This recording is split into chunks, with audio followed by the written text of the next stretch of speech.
Here's some reason why our generation is sad or malungkot. Di lang generation na to, lahat na, buong mundo. So, today, I would like to discuss that. Ito, naisip ko lang to kanina lang. Random thoughts. Kanina lang talaga, hindi ako nagre-record kasi naka-open na yung camera. And I was thinking, bakit nga ba sobrang dami sa group chat ko na about mental health? Though, syempre, mental health yun. So, mostly, mental health concerns yun. It's mostly malulungkot, di ba?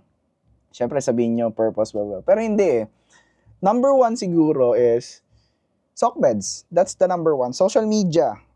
This, YouTube, TikTok. There's so many factors sa SOCMEDs. Una kong pag-uusapan about SOCMEDs is yung dopamine. Do you guys know what is dopamine? Hindi nyo alam. Dopamine is a hormone about motivation. Yes, hindi po about pleasure. Yes, under siya ng dopamine, pero most of you guys sa traditional, alam niyo na yung dopamine is what gives you a happy feeling or pleasure feeling. But according to Andrew Huberman, dopamine is what motivates you or make you motivate to do things. Meaning, if the task is not motivating enough, for example, content creation, nahiya ako dyan, bush ramen, blah, blah, blah. You don't have enough dopamine for that. Or, or for example, kailangan mo gumawa ng homework, di ba? Wala kang dopamine for that. But the problem with it is, now that you know dopamine, if you're gonna use it, kaka-scroll, doom scroll ka lang, blah, blah, blah, every day, fried yung dopamine mo. Meaning, kakagamit mo sa kanya, kaka-corn mo, nod mo ng corn, boom, dopamine release, di ba? Di naman unlimited yung dopamine natin, guys. Nafa-fried po yan, nauubos yan. So that's why may feel mo minsan, empty ka, you feel empty, de-depress ka. Kaya pansinin nyo pag mga 2 a.m. na 1 a.m., sobrang vulnerable ka na kasi wala ka ng dopamine to be motivated na mabuhay or to be happy, di ba? So that's the problem with SOCMEDs. You doom scroll, then dopamine. Pag kailangan mo nang gawin yung kailangan mong gawin, which is your purpose or yung need mo gawin, wala na. Fried na yung dopamine mo. Deads na. Diba? And the problem with doom scrolling or zombie scrolling or mindless scrolling is, it's like gambling. Mindless scrolling is like gambling, sabi ni Andrew Huberman. You scroll, then you win. Pak, dopamine, di ba? Para sa scatter. Kaya ang dami na addict sa scatter kasi, di ba?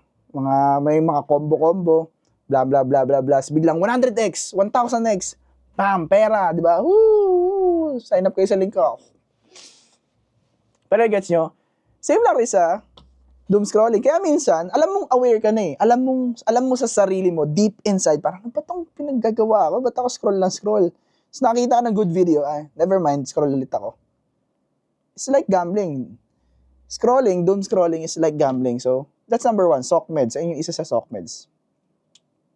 Number two sa SOCMEDs is, ang dami na nakikita. So, isa rin tong factor sa sadness. Ang dami na nakikita to the point na kala nila yung normal is the norm. Yung successful shit na nakikita nila sa feed nila is the normal, or if yung nakikita naman nila is yung mga sadcore or core, ayun dapat yung reality. Nagets? So, again, you are what you consume. Not sa food. Siyempre, sa food din. Pero sabi ni Michael Tadeo, di ba? Tadeso pala. Pero I mean in SOCMEDs. For example, you always consume core videos. I mean, yung mga sad, yung parang, what am I doing? Hindi naman ako worthy of love, blah, blah, blah. Then, magiging ikaw yun. Since ayun yung nakikita mo lagi. What if you consume hopecore, stoic quotes, videos ko, chill lifestyle or cooking or gym, then probably your daily routine, your habits, your lifestyle will be aligned doon. Kasi ayun yung alam mo eh. Diba? Ayun yung kino-consume mo, diba? So that's the problem with SOCMEDs. People oftentimes forget their own identity in life.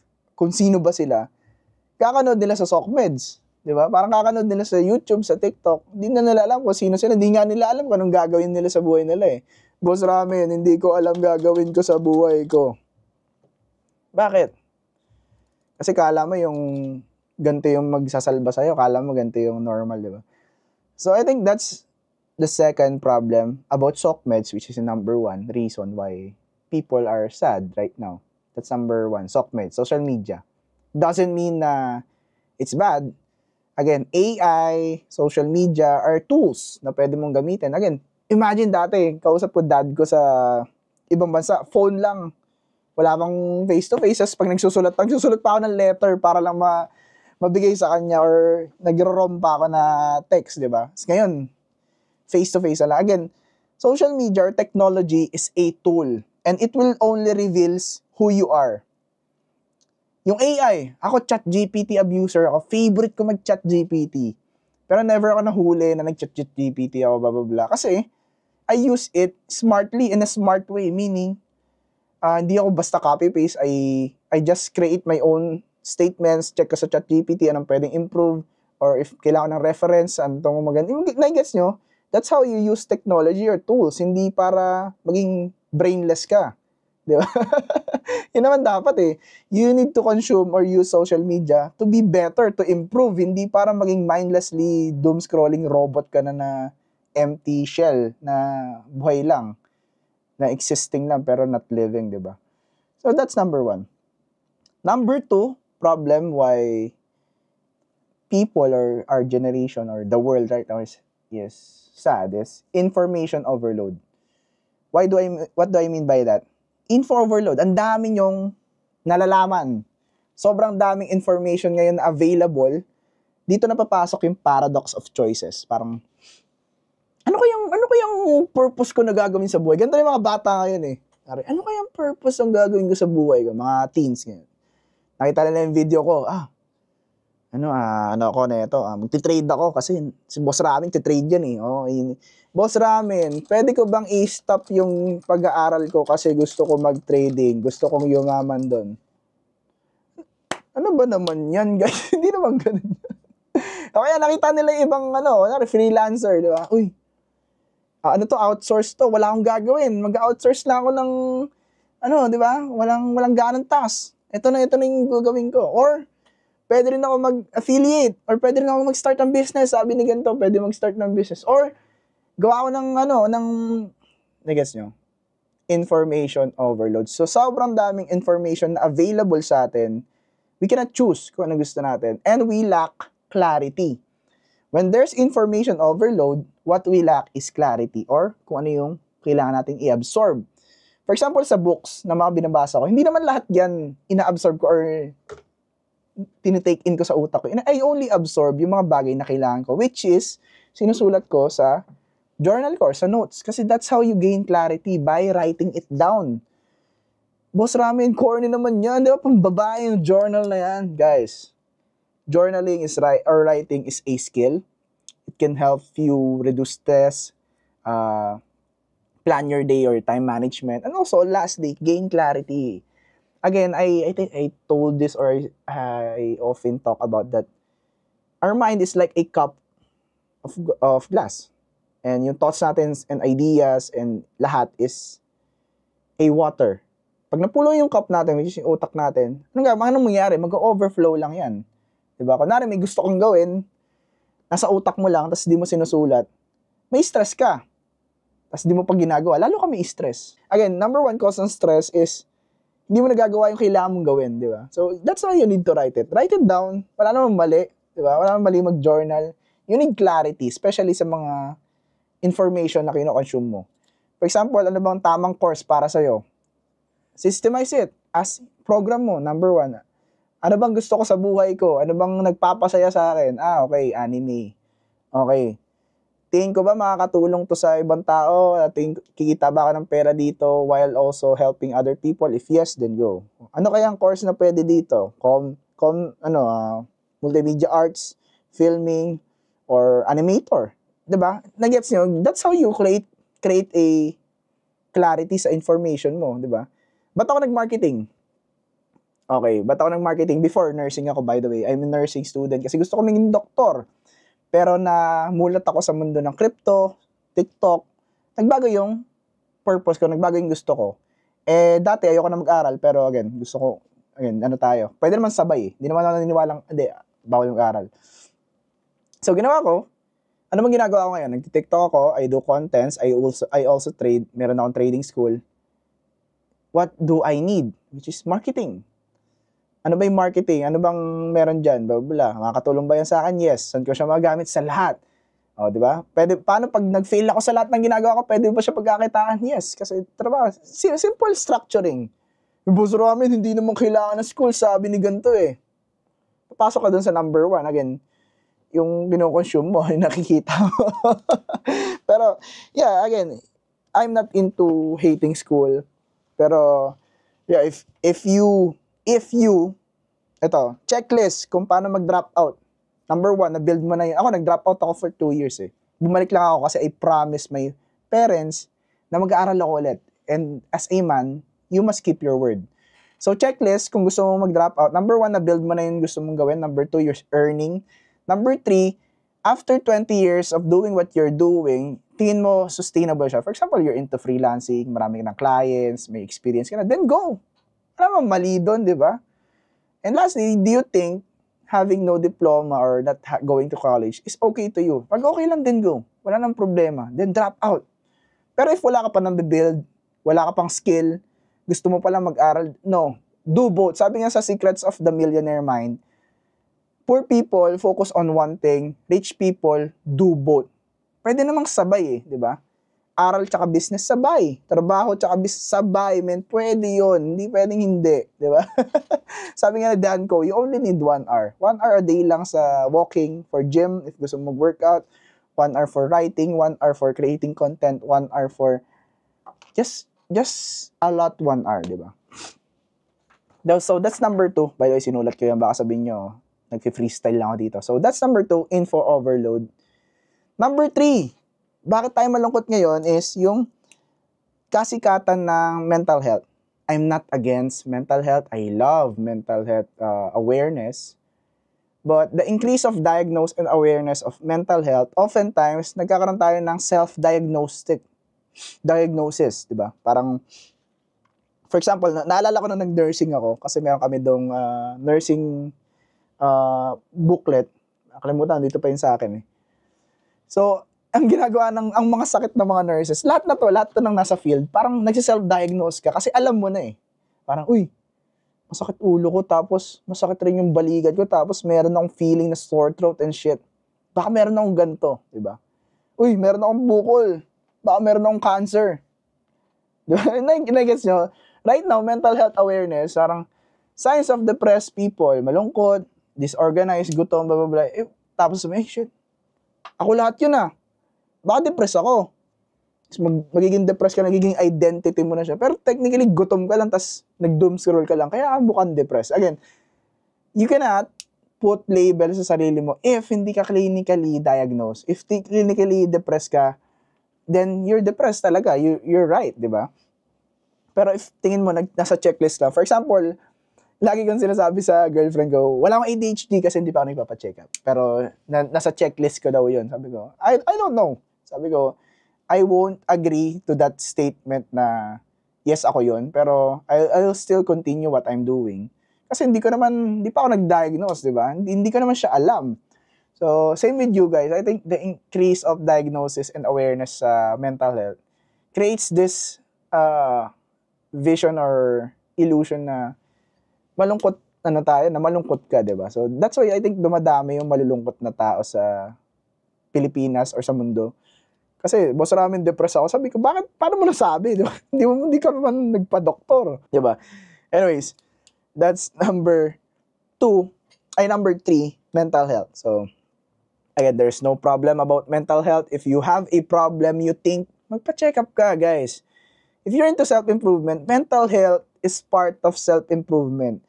No matter kung gaano ka kagaling tumakbo dyan, kalakas mag-gym, kagaling kumain ng healthy food, pag hindi okay tong tuktok mo, yan, walang sense. Hindi ka pa rin healthy, okay? So part siya ng mental health. Please, pwede naman mag-check up. Well, hindi na siya tabu. Hindi ka na natatawagin baliw pag nagpa-psych ka. Okay? Number 4, pressure and expectation ng family and society. Punta muna to sa family. Kaya tayo mas malungkot kasi there's a pressure na, again, sa third world country tayo, kaya naging meme yung mga Pilipino daw or mga tao or mga pamilya sa Pinoy na ginagawang investment yung anak nila. So, andun yung pressure as a kid. And luckily for me, I'm very blessed. Thank you, Nay, Tay. Buti na nagtrabaho kayo as OFW. I'm very blessed na hindi nila ako ginawang investment kahit successful tayo ng onti lang naman, di ba? Na-guess nyo, I'm happy to say that. Pero hindi naman lahat katulad ko. Hindi naman lahat may privilege na katulad ko. So, doon na papasok yung pressure eh. Kaya minsan, some people enroll sa courses na gusto nila kasi dahil sa family nila, dahil sa pressure na nakuha nila sa parents nila, which I'm very sad. Kaya pinag-uusapan natin why this generation is so sad or this world is sad eh. So, isa yun, pressure sa family. So, paano makaalis sa pressure na yun? Of course, stand for yourself. Sabi mo, Ma'am, Nay, pwede naman ako magantong course, may kikitain pa rin naman ako, di ba? Be open, communicate kung ano yung gusto mo. Paglaban mo, yung pinaniniwalaan mo. Kasi pag hindi, then you're gonna live someone else's life, which is yung sa parents mo, di ba? Number 2, pressure sa society. Ito, mostly, pressure sa society is mostly self-induced pressure na parang, for example, nakita mo ako, kaya never ako mag-flex ng pera na ulit. Dati nag-flex ako sa SOCMEDs. Kasi I don't like people na, ay, si boss namin, ganito pa lang, 20 pa lang, nakuha na yung... Ayoko nang ganun. Nagkakaroon sila ng mindset na, yes, sige, sabihin mo, for inspiration. Pero hindi eh. Subconsciously, may inggit ka eh. Ando si Envy, nakaganon si Envy sa'yo, nakaganon yung malaki mata. Sa Inside Out to, nakaganon. Uy, si ganito, marami pera, kumikita ng 8 figures, bata pa lang. Tapos ikaw hindi. Di ba? So, nagkakaroon ka ng society, yung pressure sa'yo, nagkakaroon self-induced pressure, yung mga nakikita mo sa SOCMED. So, that's the pressure of society. And, if hindi mo kasi ginawa yung gusto mo, if you don't pursue your purpose, the society will give you or assign you one. Done ko, di ba? Sa The Art of Focus yun na book. So, that's it. Pressure and expectation. That's number 4. Lastly, number 5, I think hindi pa naman to. Hindi pa pala last. Number 5. Kaya malungkot tayo kasi we are lonely. The isolation and lack of socializing ng mga tao makes us lonely. I do believe nag-start to lalo ng pandemic. Naalala niyo 3 years? Tayo nakakulong, I forgot. Pero ako kasi, ambivert ako eh. Hindi ako introvert. I talk to people a lot. And one thing that I realized, maraming introvert in this generation kasi siguro kaka-TikTok nila, kaka-iPad, wala na sila, hindi na nila kailangan ng tao. Kasi sino ba naman boss, ramen kailangan ng mga friends eh. Andiyan naman si ChatGPT, di ba? Meron naman mga TikTok, manood kami dyan, di ba? Hindi na naman kailangan makapag-usap sa tao. But the reality is, you need to. Kasi tao ka lang eh. How do you find a partner? So, sa chat, in person, magmi-meet ulit kayo, di ba? So, here's one thing about introvert. I do believe, yes, it's true. Pero, socializing is a skill. Kaya nung pandemic, natanga lahat na makipag-usap or makipag-socialize. Kasi, hindi na nila ginagawa eh. Again, socializing is a skill. May mga tao, for example, na mahilig makipag-usap sa mga tao kasi nang bata sila, exposed sila doon. Naturuan na sila, ganito makipag-usap, nasanay na sila. Again, it's a skill. If ikaw, introvert ka, gusto namin introvert ako, then now you know na skill siya, aralin mo. What to read books. How to win friends and influence people, TED Talks na books, and Ego is the Enemy. Bakit Ego is the Enemy? Kasi basta. Hindi ko na-spoil. Yung 3 books na yun. How to win friends, influence people, TED Talks about public speaking, tsaka How Ego is the Enemy. So yun. One practice that you can also do if introvert ka is 100 social, 100 interaction challenge. Search mo 100 interaction challenge self-improvement pill. It's a challenge na kung saan you will talk to 100 people kahit small talk lang. Kuya Guard, saan nga yung CR dito? Ate, saan yung ganito dito? Ate, anong pagkain niya? Ate, anong bestseller dito? Ate, kumain ka na? And that is the example of 100 interaction challenge. 2 random strangers. Yes, ginawa ko siya. Naalala ko ang nakakatuwa dito is you get to interact sa mga tao, tapos you can get deep connection with it. For example, Angelo. If you're watching this, kinausap kita kasi nasa challenge ako ngayon. Pero after, sabi, boss, sa inyo ba tong chalk? Nag-gym ako nun. Bro, kuha ka lang dyan. So, mag-usap kami. Ayos to magkano bili mo dito? Tapos pinakita niya sa akin mga equipments niya. Binigyan niya ako ng wrist wrap sa gym. I think nasa 600, 800 yun. For free. Kasi nakipag-usap lang ako. Naging genuine na tao lang ako na, ayos yun newbie pa lang kasi ako, bro Diba?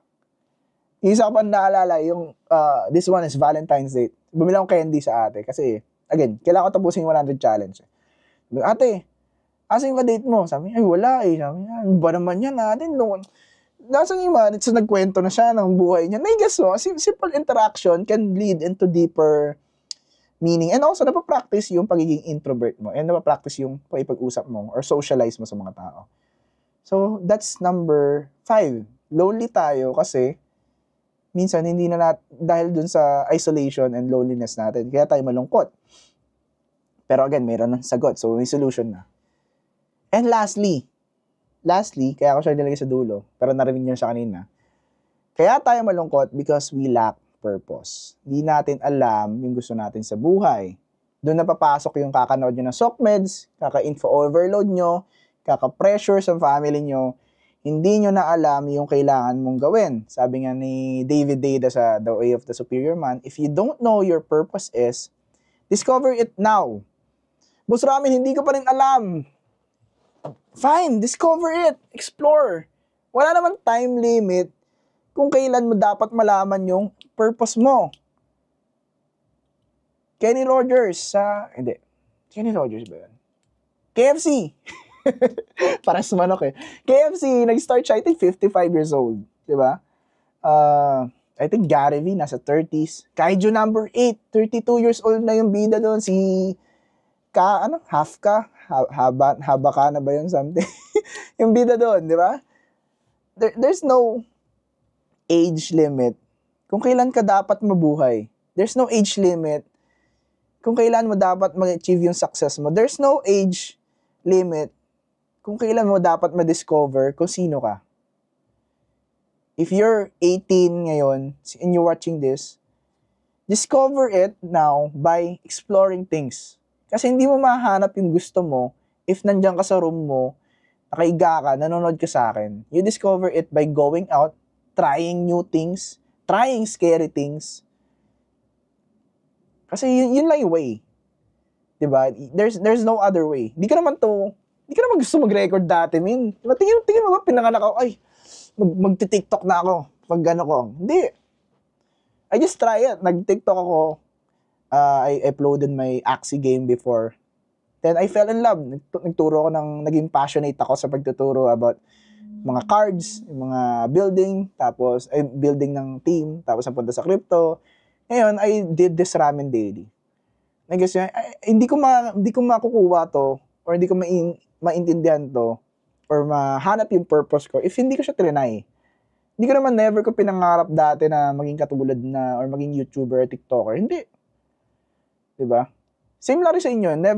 Ito nga, meron nyo nakitang quote na you haven't find the one that loves you. Hindi mo, parang tayo lang yun. Ang quote na sinabi niya, parang hindi mo pa nakikita yung best friend mo, hindi mo pa nakakain yung favorite food mo, hindi mo pa napupuntahan yung pinakamagandang place ng lugar, hindi mo pa, technically, you haven't found the thing that you want ngayon. Kasi hindi mo pa na-explore lahat Kumbaga, the world is your ocean, di ba? Sobrang laki niyan.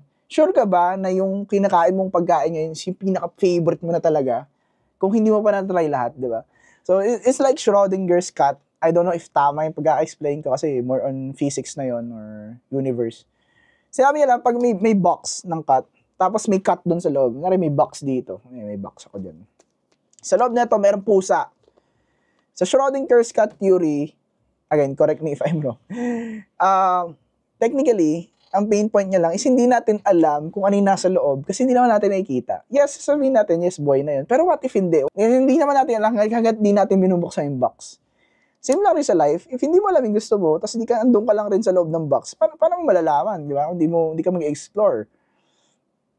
Kaya ka malungkot ngayon kasi you lack purpose.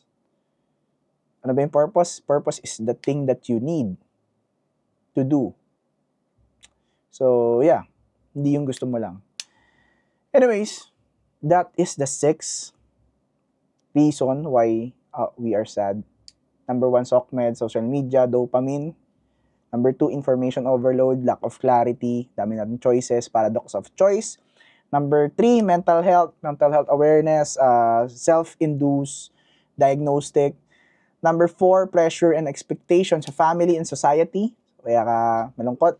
Number 5 is isolation and loneliness due to pandemic or lack of social skill or isolation sa isang lugar. And lastly, lack of purpose. Anyways, I hope you enjoy this 26 minutes of me yapping. And nag-burp pa ako ng 14. Sulat ko nga. Kasi edit ko. Or hindi, di ba? 14:02 seconds. So, yeah. And if you finish this, comment down below, like hanggang dulo. Tumalias ako. I would like to congratulate you kasi hindi ko to i-edit. Nagbago ng isip ko. Meaning, yung dopamine mo is sobrang haba natapos mo to hanggang dulo. So, yeah. Join kayo sa FB group natin. See you next video. Love you all. Peace. Bye-bye. And happy... Yeah, memento mori. Yeah. Peace!